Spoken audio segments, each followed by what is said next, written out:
Hello everyone, Namaste. How currency depreciation affect stock market?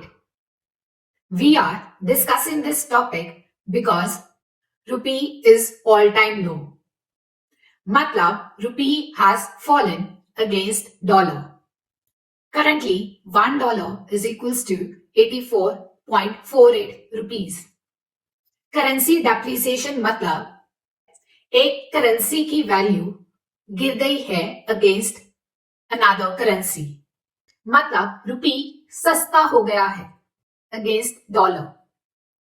पहले आपको कम rupees देने पड़ते थे ताकि आप $1 ले सकें।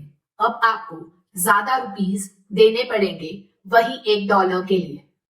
इससे स्टॉक मार्केट कैसे अफेक्ट होता है?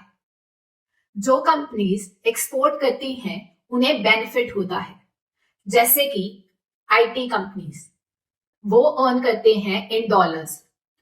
सपोज $1 पहले ट्रेड कर रहा था एट 80 रुपीज, अब वो ट्रेड कर रहा है एट 84 रुपीज और वो अर्न करते हैं $100, तो उनका प्रॉफिट होता था 8,000 रुपीज।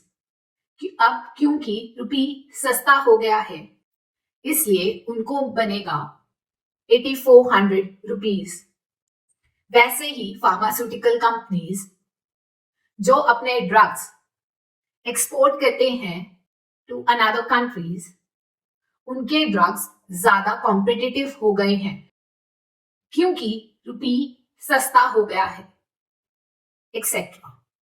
और वही जो कंपनीज इंपोर्ट करती हैं उनका प्रॉफिट कम होता है, जैसे ऑयल एंड गैस कंपनीज। पहले आपको 80 रुपीज देने पड़ते थे, अब आपको 84 रुपीज देने पड़ेंगे फॉर $1। तो कंपनीज का इंपोर्ट बिल ज्यादा हो जाता है। ये अफेक्ट करता है एफएमसीजी कंपनीज को जो अपना रॉ मटेरियल इंपोर्ट करते हैं, और रिड्यूस करता है profit of capital intensive sectors जो इंपोर्ट करवाते हैं मशीनरीज, जैसे कि ऑटो एंड इंजीनियरिंग इंडस्ट्री। ये कुछ इंडस्ट्रीज है that might get affected from currency depreciation. इससे फॉरेन इन्वेस्टमेंट कम होती है क्योंकि पहले उनको 80 रुपीज अर्न करने पड़ते थे स्टॉक मार्केट से ताकि उन्हें $1 मिल सके। अब उन्हें 84 रुपीज अर्न करने पड़ेंगे ताकि उन्हें $1 मिल सके। मतलब अब 5% एक्स्ट्रा रिटर्न मिलना चाहिए। ये 5% without taking the effect of taxes. India ज्यादा इंपोर्ट करती है क्योंकि हम बहुत इंपोर्ट करते हैं और रुपी सस्ता हो गया है। इसकी वजह से अब ज्यादा पे करना पड़ेगा, जिसकी वजह से वो गुड्स अब एक्सपेंसिव हो गए हैं। क्योंकि वो एक्सपेंसिव हो गए हैं इसलिए इन्फ्लेशन भी इंक्रीज होता है। ये अफेक्ट करेगा उन कंपनीज को जो बोरो करते हैं फॉरेन से, मतलब फॉरेन बोरिंग्स। इससे क्रेडिबिलिटी कम होती है और आपको फॉरेन बोरिंग्स मिलेगी at a higher interest rate. But ऐसा क्यों हुआ है? क्यों रुपी सस्ता हुआ है? आपने देखा होगा फर्स्ट कि फॉरेन इंस्टीट्यूशनल इन्वेस्टर्स अपना पैसा निकाल रहे हैं from India. Second, because of geopolitical tensions in middle east, उसकी वजह से ऑयल प्राइसेस शूट अप हो गए हैं।